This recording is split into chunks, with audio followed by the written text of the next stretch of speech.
Masuk ke ruangan yang pertama, Sider melihat sosok Tuhan itu seperti laki-laki yang tegap, rambut gondrong, berjenggot, mata biru. Tegap nih, masih Hmm. muda nih gitu. Hidung mancung. Itulah sosok Tuhan gitu. Yang ruangan pertama. Hmm. Ruangan kedua, Sider masuk melihat ada patung-patung. Nah, itulah Tuhan. Masuk ruangan ketiga, nggak ada apa-apa. Tapi kita bisa melihat matahari, bulan, bintang. Nah, itulah Tuhan. Gitu. Ya, ruangan ketiga. Ruangan keempat, kosong, nggak ada apa-apa. Nggak ada apa-apa, kosong. Nggak ada matahari, nggak ada bintang. Tetapi ada sosok yang tidak kelihatan, yang dia yang menciptakan alam semesta. Itulah gambaran empat Tuhan di empat kamar itu. Kira-kira saudara kalau masuk sebagai orang yang belum beragama, mau milih Tuhan yang mana?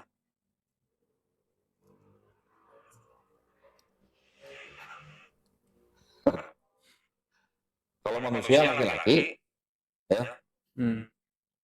dia pasti bisa menang melawan seluruh manusia atau dia bisa mati. Dia bisa kalah. Bisa mah. Bisa tua kan? Iya. Kalau patung, dijatuhin juga pecah. Gitu. Nggak bisa Nggak apa-apa. bisa lawan. Matahari, bulan, Tuhan, apakah mereka bisa menolong? Nggak ada buktinya. Nah, kalau Tuhan yang nggak kelihatan, tapi dia menciptakan alam semesta, Hmm. gimana kira-kira? Milih punya Tuhan yang nggak bisa dilihat atau milih Tuhan yang bisa kelihatan? Sidar sebagai orang yang sehat, yang tidak buta. Gitu. Hmm. Kira-kira milih yang mana Tuhan? Ya nggak bisa dilihat. Yang nggak bisa dilihat. Kalau Tuhan bisa dilihat, nggak kasihan sama yang buta. Benar. Iya benar. Iya. Ya, kalau Tuhan itu menjadi manusia dengan ras tertentu, Hmm. berarti Tuhan itu rasis gak? Rasis. Nah, rasis.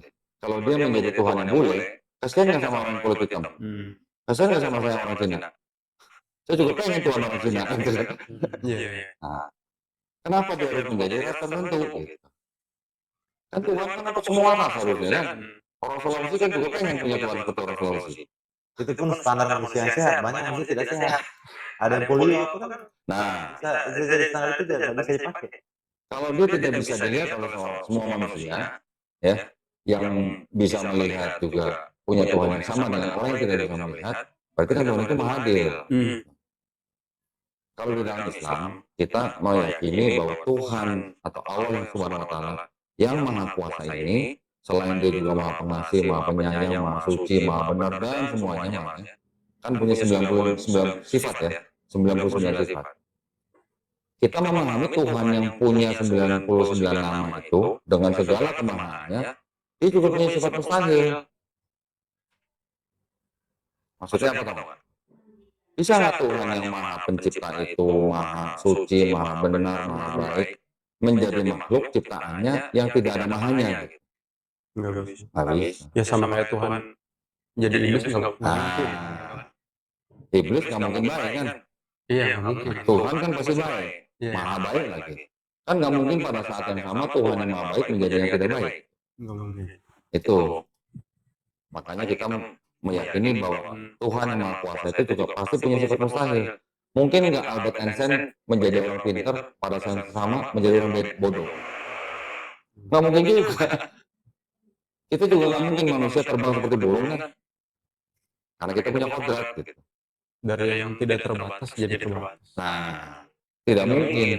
Itu menjadi paradoks gitu. Sama seperti kita memandang bola, bola itu kotak banget ya gitu. Nah kalau salah, mana ada bola kotak gitu kan. Itu namanya paradoks. Kalau kotak itu bola. Kotak itu bukan bola, balok. Balok. Ya, itulah kira-kira gambaran. Iya. Kenapa kita apa istilahnya punya Tuhan yang tidak terlihat gitu. Tapi dengan kuasanya, dengan melihat alam semesta, bumi, bintang dan segala macam alam semesta, kita bisa mikir gitu loh. Siapa yang mengatur alam semesta ini? Apakah mungkin alam semesta ini bergerak secara kebetulan? Gitu kan? Nggak mungkin ada istilahnya kebetulan itu nggak ada. Jadi apa namanya? Tidak bisa dilihat tapi kita bisa merasakan hadiratnya. Nah, kotak itu kan semua hadirat Allah. Terus konsep maha besar Allah ini kan kita tidak bisa Tuhan orang Yahudi, Tuhan orang Arab, karena Tuhan alam semesta. Bukan cuma Tuhan planet bumi juga, alam semesta itu kan luas. Di planet bumi ada namanya galaksi Bima Sakti, belum galaksi-galaksi alam semesta itu sangat luas. Jadi tidak bisa kita pikirkan Tuhan dengan wujud manusia yang tadi itu yang matanya biru tadi gitu ini. Nggak pengen punya Tuhan mata biru. Saya punya aja bilang iya. Itu juga dipakai untuk standar manusia normal. Banyak manusia yang tidak punya tangan, banyak manusia tidak punya kaki, banyak manusia tidak punya rambut langsung nggak ada. Iya. Aman. Banyak loh yang tidak, tapi akhirnya itu tidak ada. Jadi ini ada di kalau saya sepakat dengan Tuhan yang tidak bisa dilihat, tapi kita bisa merasakan hadiratnya. Di Quran kita diajarkan bahwa manusia ini diciptakan berbeda-beda. Untuk apa? Untuk saling mengenal. Berarti orang dengan ras tertentu itu tidak lebih baik daripada ras yang lain. Jadi di dalam Islam tidak ada yang namanya rasisme. Iya. Nabi Muhammad SAW sendiri ketika beliau memberikan khutbah akhirnya dia mengatakan orang Arab tidak lebih baik daripada orang non-Arab. Orang non-Arab tidak lebih baik daripada orang Arab. Yang lebih baik dari antara mereka apa? Yang bertakwa. Bertakwa itu maksudnya apa? Menjalankan perintahnya, menjauhi larangannya. Jadi nggak peduli orang itu mau sipit, mau belok, mau hitam, mau kuning, mau apa segala macam. Ras itu bukan ukuran sebagai orang bertakwa. Yang dianggap yang bertakwa adalah amalannya.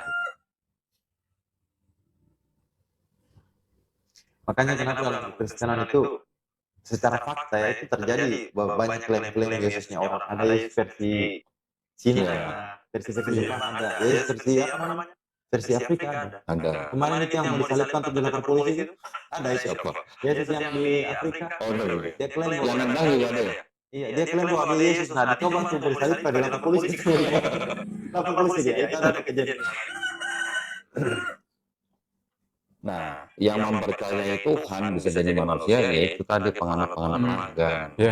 Ya, makanya di Quran disebutkan ada sebuah surat di surat At-Taubah ayat 30, kaum Yahudi menyebut Uzair atau Ezra sebagai putra Allah. Kaum Nasrani menyebut Isa putra Allah. Mereka mengatakan itu dari perkataan orang-orang kafir sebelumnya. Siapa orang-orang kafir sebelumnya? Itu orang-orang yang sudah menyembah istilahnya Tuhan bisa punya anak gitu. Oh ya, tadi kembali ke konsep penebusan. Kalau kita lihat esensi ajaran Yesus kan Yesus Hamasya. Yang membuat selamat kan tidak ada satu kali pun Yesus berdakwah yang mana menyelamatkan adalah penebusan. Tetapi iman dan perbuatan. Jadi konsep penebusan akhirnya kan jadi mubazir, tidak ada gunanya kan? Dan Yesus tidak pernah ajarkan itu. Yang menyelamatkan bukan percaya Yesus disalib, tapi beriman, iman dan perbuatan. Iman itu apa? Iman kepada Allah, kepada Elohim kan kalau kita baca yang Yohanes 3:17 ayat 3. Jadi penebusan itu kalau saya teliti memang tidak ada esensinya untuk kita untuk jadi dasar iman, karena yang menyelamatkan juga percaya Yesus ditebus atau Yesus disalib, tapi iman dan perbuatan. Tapi Paulus bilang kan namanya. Iya. Nih baca nih Yesaya nih. Ada konteksnya apa? Bertobat lebih baik dari Mempersembahkan korban. nah, yang merah-merah dibaca. Basuhlah, bersihkanlah dirimu, jauhkanlah perbuatan-perbuatanmu yang jahat dari depan mataku. Berhentilah berbuat jahat, belajarlah berbuat baik, usahakanlah keadilan, kendalikanlah orang kejam, belalah anak-anak yatim, perjuangkanlah perkara janda-janda, marilah baiklah kita berperkara. Firman Tuhan. Firman siapa? Firman Tuhan. Firman Tuhan. Apa katanya? Sekalipun dosamu merah seperti kermisi, akan menjadi putih seperti salju. Sekalipun berwarna merah seperti ikan kesumba, akan menjadi putih seperti bulu domba. Ini sering dipakai nih. Sama pendeta? Iya. Oke. Tapi ini adalah konsep keselamatan di dalam perjanjian baru kan? Perjanjian lama kan? Sekarang saya tanya, kalau dosa yang merah seperti kirmisi bisa jadi putih seperti salju, atau merah seperti kain kesumba bisa jadi putih seperti bulu domba, masih perlu nggak ada orang yang harus mati di atas kayu salib buat khususnya sidar? Kira-kira. Masih perlu nggak? buat apa gitu? Buat apa? Masalahnya Tuhan ya, masa katanya gitu. Ini firman Tuhan bukan? Katanya, kan firman Tuhan. Konsep ini sebenarnya sama dengan di Islam. Di Islam, kalau kita berbuat jahat, disuruh apa? Bertobat. Basuhlah itu apa? Iya. Basuhlah itu apa? Basuh itu apa? Basuh. Wudhu kan? Bertobat. Apa sudah tidak melakukan perbuatan jahat lagi, ya, membela anak-anak yatim, memperjuangkan perkara janda, bukan cari janda maksudnya ya. Iya. Sekalipun dosa kita seperti lautan, abu di lautan, bisa diampuni. Kan berarti nggak ada orang yang harus mati di atas kayu salib untuk menebus dosa kita. Dan juga kalau sudut pandang lain juga dalam Kristen meyakini bahwa penebusan itu menebus dosa Adam kan, yang dilakukan Adam kan, yang diwariskan turun temurun karena kan sudut pandang Paulus kan dosa waris. Kalau memang akan lahirnya penebus di abad pertama Masehi, ngapain ada Lebah dibunuh orang habis-habisan yang ini kan yang ada dosanya gitu kan. Toh kan ada mau datang jadi selamat. Yang merah lah itu. Ulangan 24 ayat 16. Janganlah ayah dihukum mati karena anaknya. Janganlah juga anak dihukum mati karena ayahnya. Setiap orang harus dihukum mati karena dosanya sendiri. Oke, saya tambahin lagi.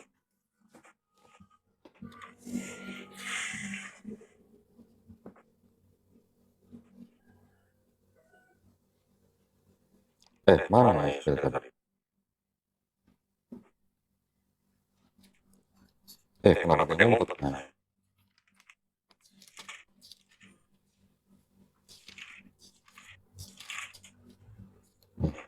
Yang merah. Yeskiel 18 ayat 20. Orang yang berbuat dosa itu harus mati. Anak tidak akan turut menanggung kesalahan ayahnya, dan ayah tidak akan turut menanggung kesalahan anaknya. Orang benar akan menerima berkat kebenarannya, dan kefasikan orang fasik akan tertanggung atasnya. Berarti boleh nggak orang menebus dosa orang lain? Oh, boleh. Bagaimana ceritanya kok Yesus dianggap mau menebus dosa orang lain dengan cara mati di atas kayu salib?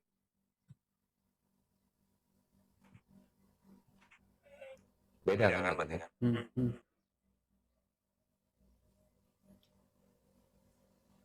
Kalau benar Yesus mati di atas kayu salib buat nembus dosanya dia, ya. Yang nyari Yesus berdosa apa berdosa? Itu pertanyaan itu sulit. Nanti mundur-mundur sampai ke iblis tuh. Kan Yesus yang nyuruh iblis. Hah? Yesus iblis. Karena Yesus juga Bapa gitu. Itu hanya di Yohanes sih ada ayat itu. Yang Yudas pas bilang oke. Nah, Terus Yesus kan nyuruh. nyuruh. Buatlah yang hendak kamu perbuat. Ya. Itu kan loh. Berarti Yesus mau bunuh diri dong berarti. Iya. Makanya itu kesannya. Kalau nanti mereka akan bilang, itu sudah ketetapan Tuhan. Oke, ketetapan Tuhannya di mana? Mereka akan balik ke perjanjian lama. Yesaya 53. Begitu kan. Padahal kalau menurut yang menurut dan menyusun kitab tanah, apakah Yesaya 53 itu buat Yesus? Bukan. Saya. Hah? Bangsa bangsa saya. Kalau Yesaya 53 itu untuk bangsa Israel. Kalau ketetapan Tuhan kenapa Yudas dihukum ya? Kalau itu beda lagi. Yang satu bunuh diri, yang satu jatuh. Dia berjasa ya. Iya. Nah, yang paling berjasa siapa dong? Selain tentara Romawi, Pilatus, Imam Yahudi, Yudas Iskariot, ada satu lagi yang paling berjasa dong. Oh. Karena iblis sama bisnis Yudas kan? Ya, membisiki ya. Jadi kalau iblis tidak membisiki Yudas, bakal ada Kristen nggak? Nggak terjadi semuanya. Karena Bukan begitu, Pak. Bukan begitu. Kalau iblis tidak membisiki Yudas, kan tidak akan terjadi penyadapan. Berarti kalau iblis tidak membisiki Yudas, bakal ada Kristen nggak? Karena kalau cuma tidak lihat sebenarnya dibisikin si Moralnya lah yang lain dibisikin tapi kalau ini tidak ada Kristen. Kalau tidak lihat sebenarnya dibisikin. Ya kita rangkum semua ceritanya. Ya nanti ada orang Kristen bilang, oh tapi Petrus sendiri sudah apa namanya protes gitu, bahwa itu sudah bakalan dia akan mati bagi dari tiga gitu ya. Itu Yesus menolak, Yesus marahi Petrus gitu. Nah berarti Yesus sendiri mau bunuh diri dong kalau gitu. Iya. Betul kan? Iya. Kalau dia adalah Yesus Tuhan, sebelum dia turun ke bumi, dia tahu nggak dia bakal mati sebagai Tuhan. Harusnya tahu. Dan berarti dia mau bunuh diri kan? Dengan cara turun ke bumi, mati dari atas salib, menembus dosa manusia. Ya walaupun katanya bangkit hari ketiga, tapi bangkit sendiri itu dibangkitkan. Tahu nggak? Yesus setelah mati, dikubur, pada hari ketiga, dia bangkit sendiri itu dibangkitkan. Katanya dibangkitkan. Kan dibangkitkan Allah. Masa Tuhan nggak bisa bangkit sendiri? Dan Yesus bilang dia nggak bisa Makanya itu orang ketakutan di Lukas 22 ketakutan aja. Kenapa enggak ini kan?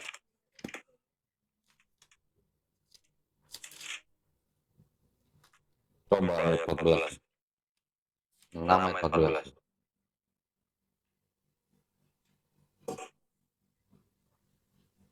Allah yang membangkitkan Tuhan akan membangkitkan kita juga oleh kuasanya. Bisa nggak jelasin saya? Allah membangkitkan Tuhan, maksudnya gimana? Ah Tuhan. Tapi masuk akal ya. Iya kan? Malah mau ketawa aja kan? Gimana ceritanya? Allah membangkitkan Tuhan itu gimana? Ada dua. Yang maha kuasa dan yang tidak maha kuasa kan?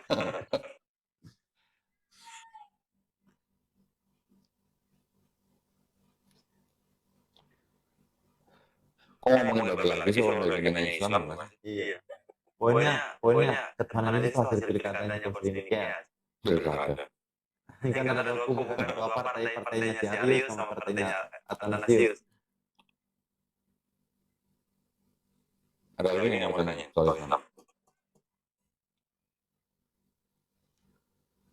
Paling itu sih kejadian di Taman Eden itu, maksudnya Taman Eden itu adanya di surga apa di bumi? Kalau Kalau di kita pengennya di bumi. kalau di Bible itu di bumi. Iya. Kalau di Islam itu di surga, di Taman Eden. Terus salah satu tingkatan surga dalam Islam. Ya. Bedanya di situ. Itu masuk akal kalau kita kayak Saya pernah baca di dalam Judaism, Taman Eden itu bukan di bumi loh. Ya kan?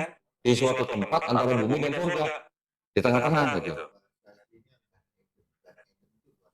Nah, gimana? Bukan di bumi kan? Nah, tuh, itu juga semuanya begitu. Berarti mirip dengan Islam. Kristen belum beda.